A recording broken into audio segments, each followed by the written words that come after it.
the law, everything is here and now, to help you remember that the present is where you exist. Yes. And so we asked for your votes as to whether you wanted to keep just the 4 laws or whether you thought it was helpful to have the 5th law to help clarify things a little bit more. How did you vote? That yes, this is too short. All right. And so? So, and the end, after the vote, you mentioned that, well, in a sense, this was our graduation as a species into being accepted into the, I forget the name, but the collective of... the Interstellar Alliance. There we go. You are, in that sense, approaching the idea of membership. You have an honorary membership, but you are approaching the idea of real active membership over the course of the next several years, yes. Okay. But it depends upon how much you align yourself with vibrations that are similar to other beings in that alliance. Yes. So here's my question. Here is your question. All right, speak up and be bold, yes, so that all may hear what you have to share. Oh boy, oh boy. So given where we are now, yes, what are we contributing? And what could we contribute if we became more for our next step? So it's like 2 questions, actually. What are we contributing now? We must be contributing something. Of course you are. Yes, which is?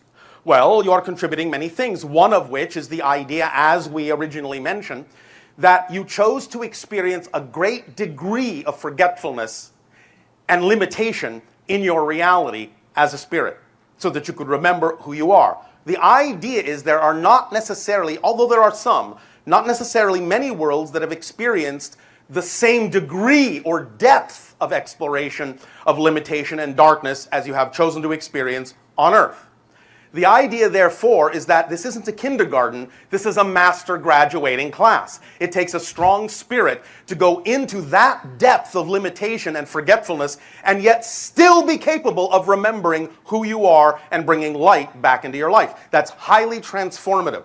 We have learned many things about your ways of processing this transformation and have shared this with other civilizations who may also experience challenges, but not necessarily to the same degree that your world is. Thus, then they can look at you and say, well, if they can do it, it's easy for us. You understand? I do, yes. All right, so that's one thing. And what's our next evolutionary step? What could we give as we go along? As we already said, being yourself as best as you can is what makes all the difference in the world, because then you become an example of the vibration of a shift and a change that is representative of a desire to expand in a way that allows us to expand together as family and friends, and thus then by being able to interact with you that way, we are expanded as a family. You understand? Yes. So you are giving that as well. Does that help? Yes, that does. Does that answer your question? Yes, it does. Or shall I say, does that answer your questions?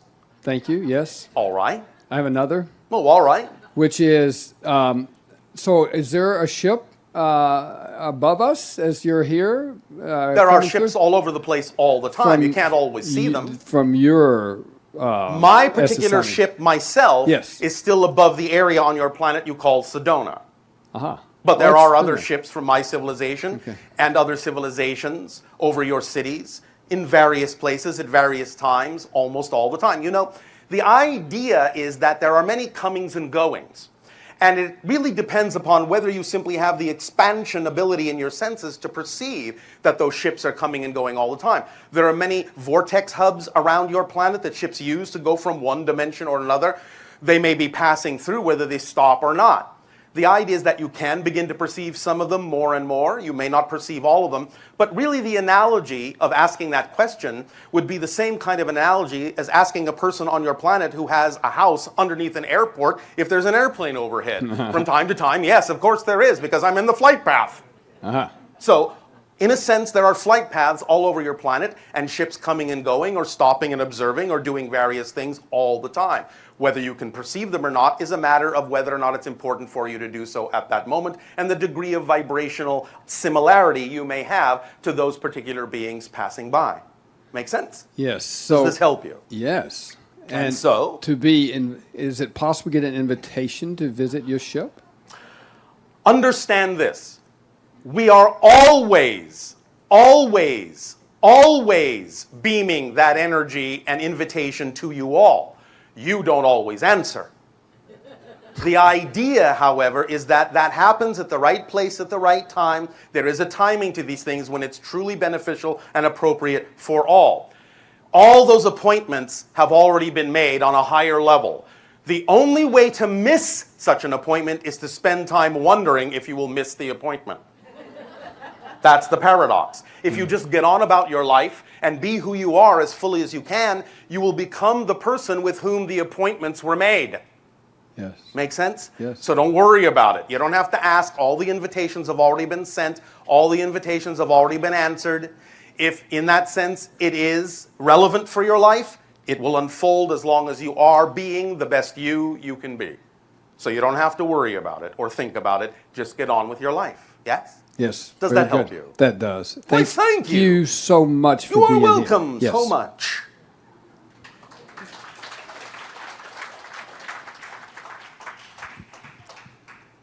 Hello, Bashar. And you good day. You too. Now that Andromeda Council contactee Tulloch and Franco de Nicola have said that Mother Earth as a planet has ascended into fourth dimensional density, what will it take for humanity as a species to ascend into fourth dimensional density to the point where we will realize that time is an illusion, we don't need to have sex to reproduce, we don't need to eat to reproduce, and we can sleep less, and all the other things that come along with being a truly fourth dimensional human?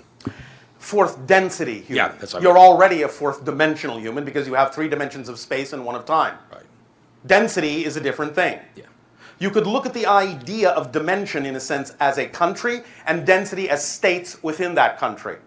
You can have the idea of third density and fourth density within the physical fourth dimensional space-time reality.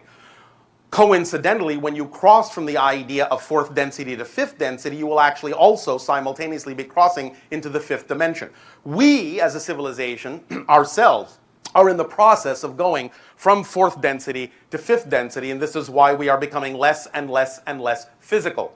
You are going from third density into fourth density, but you will remain in physical reality as a species for about another 1,000 years or so. Over the course of that time, you will find yourself changing in ways that will allow you to refine your energy, accelerate your energy, where some of the things you needed to do before as a physical being will no longer be necessary, similar to what we have experienced, because we no longer eat, we no longer sleep. Our reproduction is handled energetically, very differently than it used to be.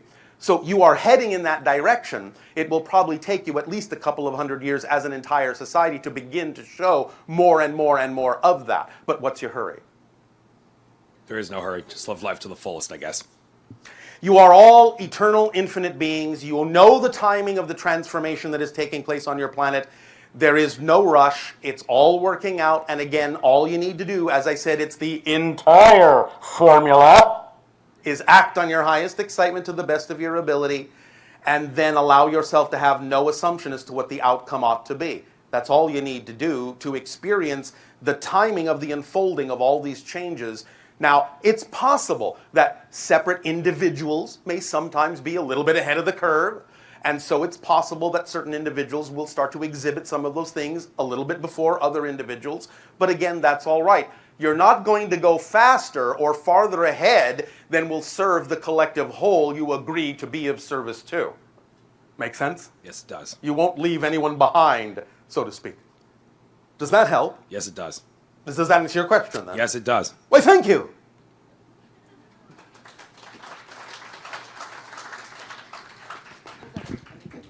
Hello, Bashar. And you good day. Speak up, speak up. This is Kelly. Oh, all right, if you insist. Thank you for being here, and thank you for your ebullience and your expansion and your permission to become more passionate and fully uniquely myself. Thank you for yours. Remember, we are only acting as a reflection of your own higher mind. I have issues with feeling limited in my ability to interface with mundane things like Define mundane. And why are you defining them as mundane? Because of my spirit seems to drop whenever I have to do anything that grounds me into this dimension in All terms right, of but you do understand that the only reason you're having that experience is because of your definition of that experience. You understand that? Yes. Are you sure? No. Thank you. Thank you for your honesty. Yeah. Understand that as a physical being, Your psyche is made up of a prism of three things: beliefs, definitions, emotions, feelings, and thoughts, actions. You understand? Yes. And the idea is that it all starts with the definition. It all starts with your belief. Some of your beliefs are conscious, some of them are unconscious. The idea is to get in touch with what those definitions are, because if you're experiencing a reality in a way that you don't prefer to, the only way you could be experiencing it that way is you have a definition of it that makes it feel that way. Because all feelings are secondary to belief. You cannot have a feeling about anything of any kind without first defining that thing in some way, shape, or form. If I throw a word at you that you don't know the definition to, you have no idea how to feel about it, do you? What can I do to dismantle I'm getting there. Okay. The idea is you have to get in touch with what that definition is. So, one way, it's not the only way, you can use your imagination to alter this however you wish, but one way is to ask a very pointed question of yourself. When you find yourself in a situation where you are feeling limited, ask yourself, what would I have to believe is true about myself in relation to the situation in order to generate the feeling I'm experiencing? If you are willing to hear the answer, then in some way, shape, or form, the answer will present itself to you about what the belief is. It might come in your thoughts, it might come in your inspirations, it might come in your dreams, it might come in the synchronicity in your life, it may come in a variety of ways. But if you're willing to receive the answer and find out what that definition is, and you're not afraid to find it out, you will find out what that definition is. Now, once you have discovered consciously a definition within you that is actually out of alignment with who you prefer to be, you will instantly recognize two things. All right, three things. You will recognize that it is nonsensical, illogical, and it doesn't belong to you. It came from someone else. Your parents, your friends, your school, your society, what have you. As soon as you identify a belief that isn't yours, that's out of alignment with your vibration, you will instantly see it's illogical, it makes no sense to hold on to it whatsoever. It belongs to someone else who gave it to you that you've been holding on to all this time. And as soon as it appears that way, you'll drop it, unless you have another belief that tells you you should hold on to it for some other reason. And if that's the case, then you need to ask the question again and find out what that belief is. But as soon as you find out what the core belief is supporting all the secondary ones, and you let go of the core belief, all the secondary ones attached to it will also fall away. The only thing that weighs you down is luggage that doesn't belong to you. That's your first clue. If you're feeling weighed down, if you're feeling limited, you are carrying around a definition that someone else gave you that you don't realize you're still carrying around, lugging it around, getting tired. So the idea is to find out, oh, this isn't my luggage. Drop it. Give it back to the person. You don't want to steal their belief. You don't want to be a belief thief. Right? Right. So find out what it is, identify the belief, and then once you realize it's not yours, unless you have another rationale for holding on to it, it will dissipate. That's how it works. But first you have to understand that you have bought into these definitions and you're defining these things as mundane. As soon as you give it that definition, that's the only effect you can get out of it. Because again, remember, every situation, are you paying attention? I'm doing my best. All right. Every situation, without exception, is fundamentally neutral. There is no built-in meaning to anything. The greatest gift you have all been given in life, I know this sounds funny in your language, is that life is meaningless. It is devoid of automatic meaning. They're just neutral props, neutral circumstances. You have all been designed as the meaning givers in life. You're what gives life meaning. So the meaning you put into a situation is what determines the effect you get out of it. Remember the fourth law, what you put out is what you get back? It's a law. So if you find that you're feeling mundane, you must be defining your relationship to the situation that's happening as mundane. And so the only effect you can get back is a reflection of the mundane. If, however, you understand and choose to buy into the idea that every single thing that appears in your life is there for a positive reason, to serve you, to learn from, to become a more expanded being and remember more of who you are, then you will give it that meaning, that interpretation, that positive energy. And no matter what anyone else's idea or anyone else's intention in that situation may be, the only effect you will experience from that same situation that serves double duty is the positive one based on the meaning you have chosen to give it. So the choice is in your hands. The total control is in your hands. Do you understand this concept? I understand the concept. I'm particularly inflicted in the area of finances and creativity, if you have anything to share. I am particularly inflicted. Notice the negative definition. Feels that way. I know, and what did I say about feeling? That I need to know why I feel it and get rid of the You programming. need to understand the definition that generates the feeling. I understand it feels that way. I'm telling you why it feels that way. Things don't just automatically feel a certain way. They only feel the way they do because you're defining them that way. So if you don't prefer the feeling of that limitation or that quote-unquote infliction, don't define the circumstance as an infliction. Do you understand? Yes. When you use the ideas of negativity, problems, obstacles, limitations, that's what you're going to get. But if you say, all right, here's a situation. It's neutral. It has no meaning, no power over me, nothing. It's a challenge. That's fine. Of course you will have challenges. If you don't have challenges and positive forms of resistance, you don't grow. So the idea is to look at this in a positive way. Oh, there's a situation here where this particular thing is not manifesting. And that's a challenge. How exciting that I am presented with this challenge, because now it's an opportunity to face this challenge in a positive way and expand my understanding and relationship to the idea of abundance and creativity. That's the response that will allow you to have a positive experience in that situation. Does that make sense? Yes. But if you sit there and go, well, I'm so limited, I'm so inflicted, I just can't do anything, how can you expect any other kind of an experience other than one that carries infliction, limitation, and lack of creativity? Now, please do understand again that when we talk about the idea of watching your definitions and clarifying your definitions, you really have to be very, very precise. I have now at this point, up to this moment in the dialogue, used very colloquial terms so that you'll understand what we are saying. But many of the ways that we actually said things are not as precise as they could be. Here's how to take it even further.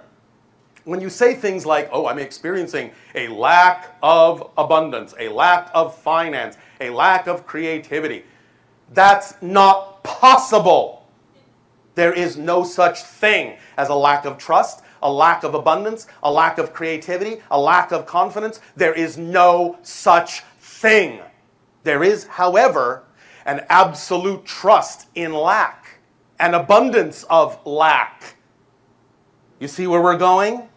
It's not that you lack abundance, it's that you have an abundance of lack because of your belief system. It's not that you lack creativity, it's that you're using your creativity to make it seem like you're not creative, but that's a very creative thing to do. It's analogous to when people on your planet say, well, we only use 10% of our brains. Nonsense! You're using 100% of your brain to make it seem like you're using 10%. That's the difference. And when you start to have more precise definitions about these things in the way we have just described, you will see then that you don't have to struggle and suffer so much, because it's not like you have to learn how to trust. It's not like you have to learn to be abundant. It's not like you have to learn to be creative. You just have to use your trust, your abundance, and your creativity in the direction you prefer instead of in the direction that you don't. It's that simple. You don't have to learn these things. They're automatic. You always trust something to be true. If you didn't, you would have no experience at all. You understand? Yes. So, let go of the idea that you are not creative and not abundant, and watch your definitions, because again, I understand what you mean on your planet when you say that there is not necessarily the finance there, But the idea is don't just limit it to the concept of money. Money is all well and good as a symbol of abundance on your planet, but it's not the only one. If someone were to come along and give you a gift, would you turn it down because you didn't, in that sense, pay for it?